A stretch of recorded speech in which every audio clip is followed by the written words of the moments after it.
ले चलते हैं दूसरी बड़ी खबर आपको बताएंगे। महापुरुषों के सहारे आखिरकार सियासत जो है वो हो रही है। मध्य प्रदेश में चुनावी साल है। आम आदमी की पूछ परख के साथ साथ अब महापुरुषों का भी खासा ख्याल रखा जा रहा है। अलग अलग समाज को साधने के लिए महापुरुषों के जन्म दिवस के मौके पर अवकाशों की घोषणा की जा रही है। चुनावी साल है। मुख्यमंत्री शिवराज सिंह चौहान अब तक 8 महापुरुषों के नाम पर अवकाश की घोषणा कर चुके हैं। भोपाल के गौरव दिवस के मौके पर भी सीएम ने अवकाश की घोषणा की और इसी साल विधानसभा चुनाव होना है, जिसे लेकर प्रदेश की सभी राजनीतिक पार्टियां अपने अपने स्तर पर तैयारियां कर रही हैं। जहां सत्ताधारी दल लगातार प्रदेशवासियों को रिझाने का काम कर रहे हैं, तो वहीं विपक्ष भी जनता को सरकार की खामियां बताने का प्रयास कर रही है। हालांकि इन अवकाशों से सरकारी कर्मचारियों को तो राहत मिलेगी, लेकिन आम आदमी के सरकारी कामकाज जरूर अटक जाएंगे। मध्य प्रदेश के चुनाव में 5 महीने का समय शेष है और ऐसे में कयास लगाए जा रहे हैं कि मुख्यमंत्री अभी और भी अवकाशों की घोषणा कर सकते हैं। तो प्रदेश की 230 विधानसभा सीटों पर होने वाले विधानसभाओं चुनावों को देखते हुए प्रदेश की सभी राजनीतिक पार्टियां अपने अपने स्तर पर तैयारियां कर रही हैं, तो वहीं विपक्ष जनता को सरकार की खामियां बताने का प्रयास कर रहा है और मुख्यमंत्री शिवराज सिंह चौहान आए दिन बड़ी बड़ी सौगातें करते हुए नजर आते हैं। एक दिन पहले ही आपको याद होगा सीएम ने राजधानी भोपाल में इंटरनेशनल क्रिकेट स्टेडियम बनाने की घोषणा कर दी। 7 अवकाश जो है उसकी घोषणा कर दी। सरकारी कर्मचारियों को 8 अवकाशों की सौगात दे दी। इन अवकाशों से सरकारी कर्मचारियों को राहत मिलेगी, लेकिन आम आदमी के जो सरकारी काम होते हैं वो जरूर अटक जाएंगे। तो 76 अवकाश अभी हाल ही में पहले से ही हैं। आपको बता दें 52 रविवारों का अवकाश अगर छोड़ दिया जाए तो 24 अलग अलग ऐसे अवकाश पहले से ही हैं। इनमें महीने का दूसरा शनिवार का अवकाश भी शामिल है।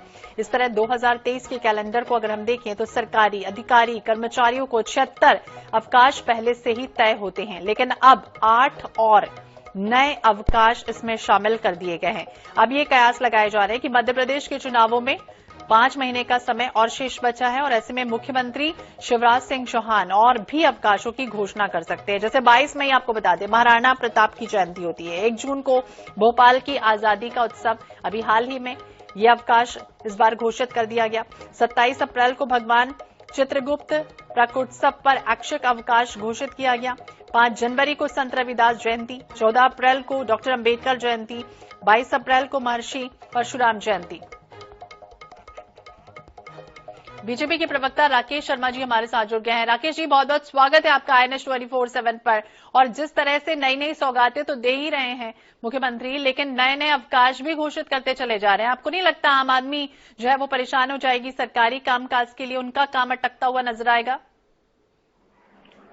देखिए श्वेता जी, मध्य प्रदेश में भारतीय जनता पार्टी की सरकार गरीब हितैषी जन हितैषी है।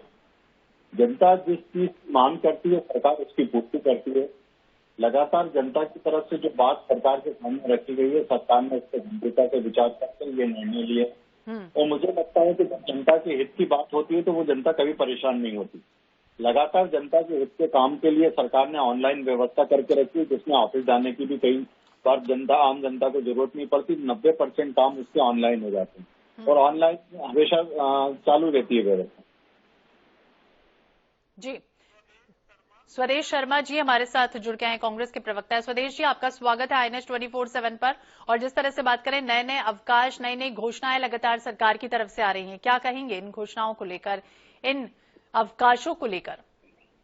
देखिए 19 वर्षों से इनकी सरकार है, तब इनको किसी की याद नहीं आई। अगर याद आई होती तो आज पुरानी पेंशन बहाली कर चुके होते, क्योंकि हमारी सरकारों ने किया है, राजस्थान में किया है, छत्तीसगढ़ में किया है। कुल मिलाकर के मध्य प्रदेश में तो माननीय कमलनाथ जी ने ऐसे वर्ग को, मतलब पुलिस वर्ग को जो 24 घंटे ड्यूटी करता है, उसको भी सप्ताह में 1 दिन अवकाश देने का काम किया था। अब ये चुनावी माहौल है, चुनावी माहौल में घोषणा दर घोषणा करते जा रहे, घोषणा मशीन बन चुके हैं माननीय मुख्यमंत्री शिवराज सिंह जी चौहान। जनता इनको जानती है, पहचानती है और समझ चुकी है। अब काट की हांडी चढ़ने वाली नहीं है। 2018 में नकारा था, अब की बार इनको दुत्कारेगी जनता और माननीय मुख्यमंत्री के रूप में कमलनाथ जी को शपथ देने का अवसर देगी जनता। ये कुछ भी कर ले, कोई जतर इनका काम आने वाला नहीं है। राकेश जी, आप सुन रहे थे, स्वदेश जी को कुछ कहना चाहेंगे, कुछ काउंटर करेंगे?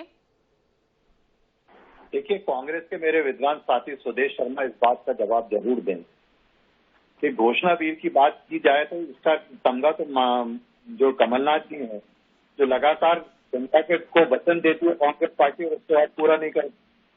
आप बताइए, मध्य प्रदेश में 4,000 रुपये बेरोजगारी भत्ते का वादा कांग्रेस ने किया था, दिए क्या?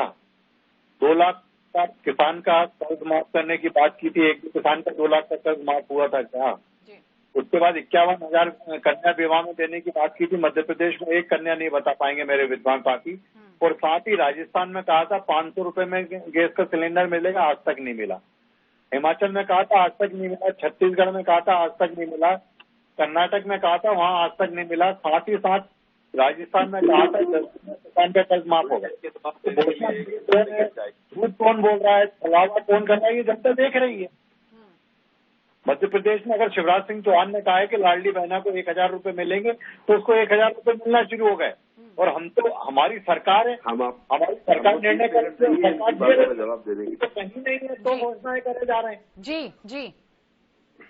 जी स्वदेशी जी, देखिए, पहली बात तो ये है कि माननीय कमलनाथ जी ने जो वादे किए थे किसानों की कर्ज माफी को लेकर के, तो किसानों का कर्ज माफ हुआ, 27 लाख किसानों का कर्ज माफ हुआ, जिसमें कृषि मंत्री ने विधानसभा में स्वीकार किया, जो विधानसभा पटल पर रखा कि 27 लाख किसानों का कर्ज माफ हुआ, जिसमें कृषि मंत्री की पत्नी का भी कर्जा माफ है।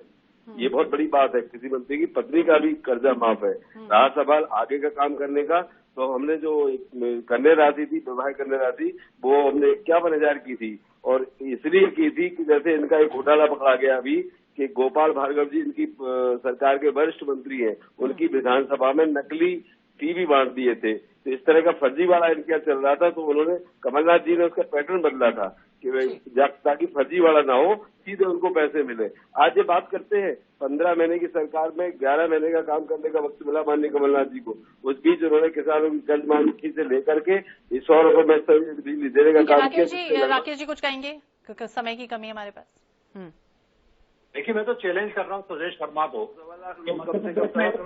नाम बता दें जिसको 4,000 रुपये बेरोजगारी भत्ता मिला हो, एक ऐसी महिला का नाम बता दें जिसे 51,000 रुपये कन्या विवाह के मिले हो, एक ऐसा किसान बता दें जिसको 2 लाख रुपए का उसका कर्ज माफ हो, एक सिंगल नाम निर्माण बता नहीं पाए। यहाँ तक के 350 करोड़ बजट एलोकेट किया, बावजूद इसके आज हम देख रहे हैं महाकाल में जिनकी सरकार आई, इन्होंने कैसा भ्रष्टाचार किया कि महाकाल में जो हमारी संस्कृति, हमारी संस्कृति, हमारी वेदों में, शास्त्रों में, सब में वर्णित है कि हम कोई भी मूर्तियां मंदिर स्थलों में ठीक है। तो नए अवकाशों की घोषणा पर हम चर्चा कर रहे थे कि महापुरुषों के जन्म दिवस पर अवकाश, 76 अवकाश पहले से ही हैं, 8 और नए अवकाशों की घोषणा हो गई। बहुत बहुत शुक्रिया आप दोनों का पक्ष रखने के लिए, बातचीत करने के लिए।